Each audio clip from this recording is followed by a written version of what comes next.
ആദ്യ ദിവസം മുതൽ തന്നെ നെഗറ്റീവ് അഭിപ്രായങ്ങളാണ് പുഷ്പ എന്ന ചിത്രത്തിന് നേരിടേണ്ടി വന്നതെങ്കിൽ പോലും ബോക്സ് ഓഫീസിൽ യാതൊരുവിധ തിളക്കക്കുറവും സിനിമ സമ്മാനിക്കുന്നില്ല എന്നത് വേണം മനസ്സിലാക്കാൻ.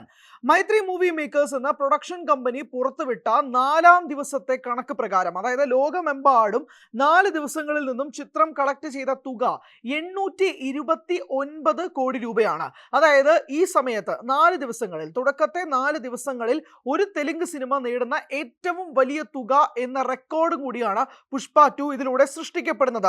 നമുക്ക് മറ്റ് ചരിത്രങ്ങളും കൂടി പരിശോധിച്ചു നോക്കാം. ഒരു തെലുഗു സിനിമയെ സംബന്ധിച്ചിടത്തോളം തെലുഗുവിന്റെ മാർക്കറ്റ് തന്നെ മാറുന്നത് നമുക്കറിയാം ബാഹുബലി എന്ന സിനിമ വന്നതിന് ശേഷമാണ്. അതിനു മുന്നേ തന്നെ ഈഗ എന്ന ചിത്രത്തിലൂടെയൊക്കെ രാജമൗലി തുടക്കം കുറിച്ചെങ്കിൽ പോലും ബോക്സ് ഓഫീസിൽ ഒരു വലിയ കോളിളക്കം സൃഷ്ടിക്കുന്നത് ബാഹുബലിക്ക് ശേഷമാണ്. പിന്നാലെ ബാഹുബലി 2 വരുന്നു, പിന്നീട് തന്നെ രാജമൗലി ചിത്രമായ RRR വരുന്നു, പിന്നീട് കന്നഡ സിനിമ ഇൻഡസ്ട്രിയിൽ നിന്ന് KGF ഒക്കെ വരുന്നു. പക്ഷെ നമുക്ക് തെലുഗു ഇൻഡസ്ട്രിയിൽ മാത്രം നിന്നാൽ പോലും ഇവിടെ അല്ലു അർജുൻ ചിത്രമായ പുഷ്പ 2 കളക്ഷൻ റെക്കോർഡിൽ മുന്നേറുന്ന ഒരു സാഹചര്യത്തിൽ ഒരു 5 ദിവസം അല്ലെങ്കിൽ 6 ദിവസത്തിനുള്ളിൽ ഈ പോക്ക് പോവുകയാണെങ്കിൽ മിക്കവാറും 5-ാം ദിവസത്തിൽ തന്നെ 1000 കോടി കളക്ഷൻ എന്ന വേൾഡ് വൈഡ് ചരിത്രം സൃഷ്ടിക്കാൻ പുഷ്പയ്ക്ക് സാധിക്കും.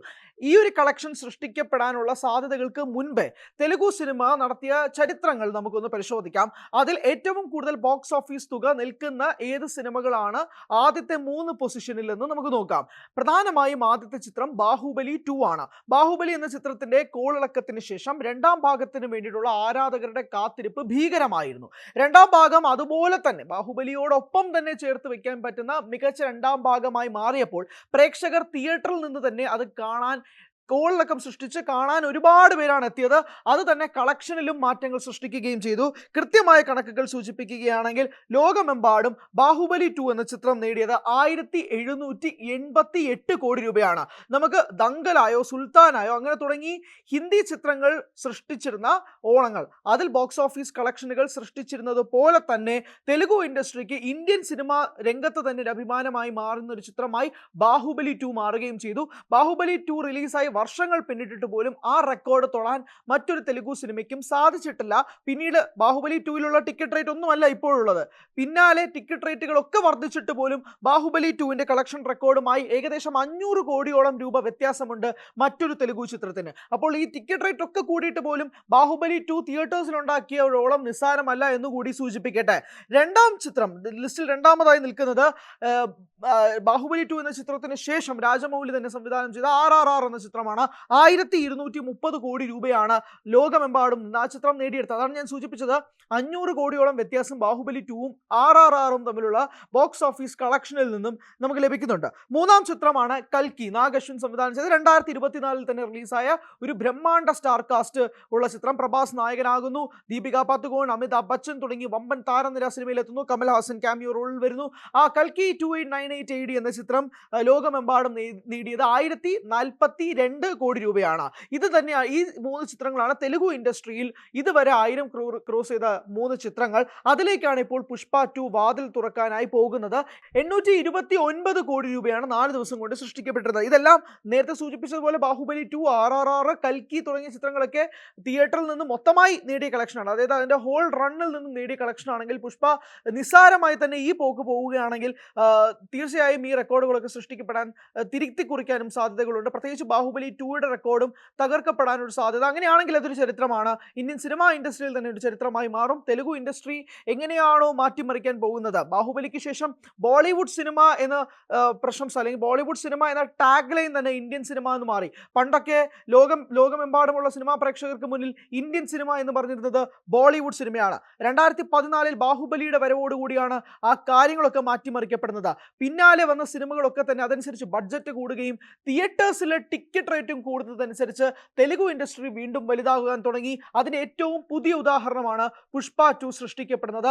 അതുകൊണ്ട് തന്നെ ബാഹുബലി 2-ന്റെ റെക്കോർഡുകളും ഏകദേശം ഇതേ പോക്കാണെങ്കിൽ 2 ആഴ്ചയ്ക്കുള്ളിൽ തന്നെ ആ റെക്കോർഡ്, ആ ഒരു ലൈഫ് ടൈം റെക്കോർഡ്, 7 വർഷമായി രാജമൗലി കാത്തു സൂക്ഷിച്ച റെക്കോർഡ് പിന്തള്ളപ്പെടാനുള്ള സാധ്യതകൾ വളരെയധികം കൂടുതലാണ് എന്നുള്ളതാണ് ഇപ്പോൾ മനസ്സിലാക്കുന്നത്.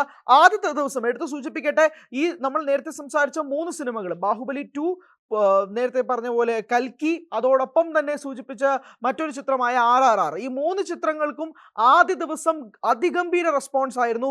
അതും മറ്റൊരു രീതിയിൽ നമ്മൾ നോക്കിയാൽ ചരിത്രമാണ്. ആദ്യ ദിവസം ഇത്രയധികം നെഗറ്റീവ് റെസ്പോൺസ് കിട്ടിയ ഒരു ചിത്രത്തെ ഫാമിലി ഓഡിയൻസ് കൈവിടാതെ, കുടുംബ പ്രേക്ഷകർ കൈവിടാതെ അവർ തിയേറ്ററിലേക്ക് മാറുകയും അതനുസരിച്ച് ചിത്രത്തിന് കളക്ഷൻ റെക്കോർഡുകൾ കൂടുകയും ചെയ്യുന്ന ഒരു സാഹചര്യം നിലവിലുണ്ട്. ഏറ്റവും കൂടുതൽ നെഗറ്റീവ് റെസ്പോൺസുകൾ കിട്ടിയിരിക്കുന്ന പ്രധാനപ്പെട്ട 2 സംസ്ഥാനങ്ങൾ ഉണ്ടെങ്കിൽ അത് ആന്ധ്രയും കേരളയുമാണ്. ഈ 2 സംസ്ഥാനങ്ങളിലുമാണ് ഈ സിനിമ ഒട്ടും വർക്കാവാതെ പോയത്. എന്നാൽ നോർത്തിൽ, പ്രത്യേകിച്ച് നോർത്ത് ഇന്ത്യയിൽ ഷാരൂഖ് ഖാൻ ചിത്രങ്ങളായ ജവാൻ, പത്താൻ തുടങ്ങിയ റെക്കോർഡുകളൊക്കെ തന്നെ വെറും കാറ്റുകളായി മാറിക്കൊണ്ടിരുന്നുകൊണ്ടാണ് പുഷ്പ ഒരു കോളിളക്കം സൃഷ്ടിച്ചുകൊണ്ട് മുന്നോട്ട് പോകുന്നത്. അപ്പോൾ ഈ മാർക്കറ്റിൽ, പ്രത്യേകിച്ച് കേരളത്തിലെ മാർക്കറ്റിലെയും ആന്ധ്ര മാർക്കറ്റും വിചാരിച്ചതുപോലെയല്ല മൈത്രി മൂവി മേക്കേഴ്സിൻ്റെ നിലപാടനുസരിച്ചല്ല കാര്യങ്ങൾ മാറിയത്. പക്ഷേ മാറ്റങ്ങൾ, ചരിത്രങ്ങൾ ഉണ്ടാകുന്നത് നോർത്ത് ഇന്ത്യൻ മാർക്കറ്റിലാണ്. മൈത്രി മൂവി മേക്കേഴ്സ് വിചാരിക്കുന്നതിലും അപ്പുറത്തേക്ക് നോർത്ത് ഇന്ത്യയിൽ ചിത്രം മുന്നോട്ട് പോകുന്ന ഒരു കാഴ്ചയുണ്ട്. ടിക്കറ്റ് കിട്ടാൻ പോലും ഇല്ലാത്ത സാഹചര്യത്തിൽ വർക്കിംഗ് ദിവസങ്ങളിൽ പോലും ഉണ്ട് എന്നുള്ളതാണ് മനസ്സിലാക്കേണ്ടത്. തിങ്കളാഴ്ചയായിട്ട് പോലും അതനുസരിച്ച് ഭീകരമായ തള്ളിക്കയറ്റം സിനിമയ്ക്കുണ്ട്. ബുക്ക് മൈ ഷോയിലായിക്കോട്ടെ, ടിക്കറ്റ് ന്യൂ പോലെ ഉള്ള ടിക്കറ്റ് ബുക്കിംഗ് ആപ്സിൽ വരുന്ന 2 ദിവസങ്ങൾക്കപ്പുറം പോലും പ്രധാനപ്പെട്ട ഷോകൾക്കൊന്നും പ്രധാനപ്പെട്ട തിയേറ്ററുകളിൽ പോലും സീറ്റ് കിട്ടാനില്ലാത്ത അവസ്ഥയാണ്. അപ്പോൾ അങ്ങനെ ഒരു തേരോട്ടം, നെഗറ്റീവ് റെസ്പോൺസ് തുടക്കം തന്നെ കിട്ടിയ പുഷ്പ 2 ലഭിക്കുമ്പോൾ പുഷ്പ 3യിലേക്കും അതനുസരിച്ചുള്ള ആൻറ്റിസിപ്പേഷൻ വലുതാവുകയാണ്.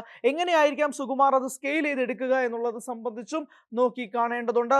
വരും ദിവസങ്ങളിൽ, പ്രത്യേകിച്ച് 5-ാം ദിനം 6-ാം ദിനത്തോട് അടുക്കുമ്പോൾ തന്നെ 1000 കോടി കളക്ഷനിലേക്ക് കടക്കുകയാണെങ്കിൽ തെലുഗു സിനിമ ഇൻഡസ്ട്രിയിൽ അതൊരു പുതുചരിത്രം തന്നെയായിരിക്കും.